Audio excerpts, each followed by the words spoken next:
आज की कहानी है मायका भाभी से नहीं होता। सोनल की भाभी सोनल को 4 बार फोन कर चुकी थी, पर सोनल फोन ही रिसीव नहीं कर रही थी। बाद में जब सोनल किचन से बाहर आई तो देखा उसकी भाभी के 4 मिस कॉल है लगातार।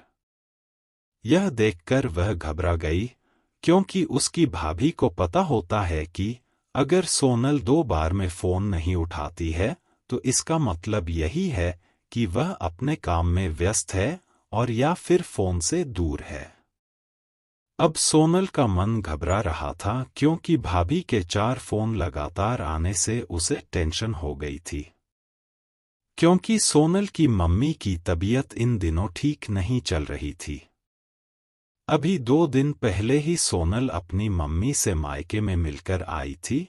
फिर भी सोनल ने हिम्मत करते हुए अपनी भाभी को फोन लगाया, और फोन जैसे ही भाभी ने उठाया तो सोनल को रोते हुए कहा, दीदी, मम्मी जी हमें छोड़कर चली गई है।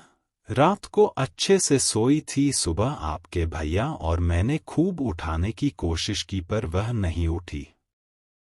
तब हमने डॉक्टर साहब को बुलाया, फिर उन्होंने बताया कि मम्मी जी अब नहीं रही।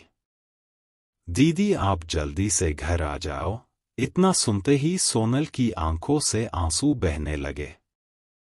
पापा तो पहले ही उसे छोड़कर जा चुके थे और अब उसकी माँ भी नहीं रही। सोनल तो बिल्कुल बेहाल हो चुकी थी। अब सोनल ने रोते रोते यह बात सक्षम उसके पति को बताई तो सक्षम ने उसे संभाला और उसे जल्दी से कार में बिठाकर मायके ले गया। सोनल जैसे ही अपने घर पहुंची तो अपनी माँ के शरीर को देखकर उससे लिपट गई और खूब रोई। आखिर में सक्षम ने उसे किसी तरह समझाया और माँ का अंतिम संस्कार किया। सारे विधि विधान होने के बाद भी सोनल की रुलाई रुकी नहीं रही थी। उसे माँ की बहुत याद आ रही थी। तब सोनल की मौसी ने उसके आंसू पोंछे और उसे संभाला और कहा, सोनल बेटा ऐसे दुखी मत हो। दीदी नहीं रही तो क्या हुआ, मैं हूं ना तेरी मौसी। मेरा घर भी तेरा मायका है।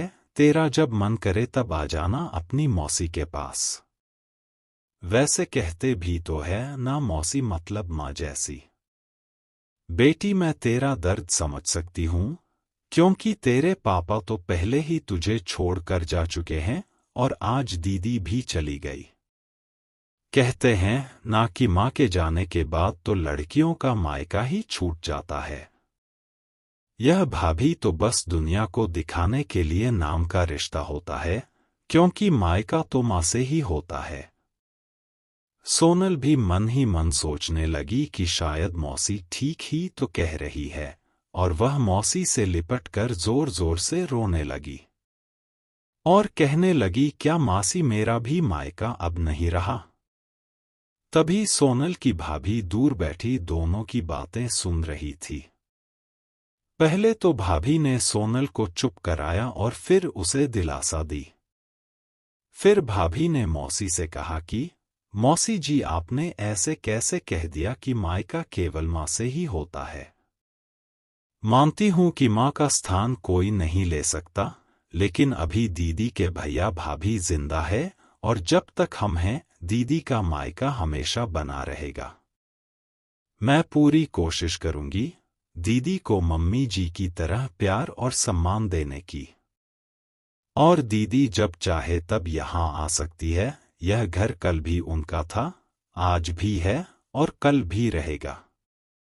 मौसी जी मैं भी एक बेटी हूँ और मेरा भी मायका है, और मैं अच्छे से जानती हूँ कि हम बेटियों के लिए मायका कितना महत्वपूर्ण होता है। मौसी जी आप दीदी को अपने घर जरूर बुलाइए, पर उन्हें अपने भैया भाभी के प्यार से दूर मत करिए। तभी मौसी ने कहा, बहू आज के जमाने में तेरी जैसी सोच रखने वाली भाभी बहुत कम मिलती है। मुझे माफ कर दे, मैंने सोनल को गलत राह दिखाई।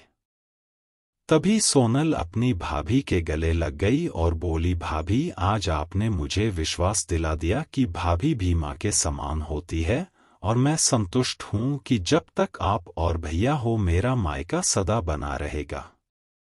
और किसी ने कहा है ना कि भाभी माँ के समान होती है। आज आपने मुझे इस बात का विश्वास भी दिला दिया है।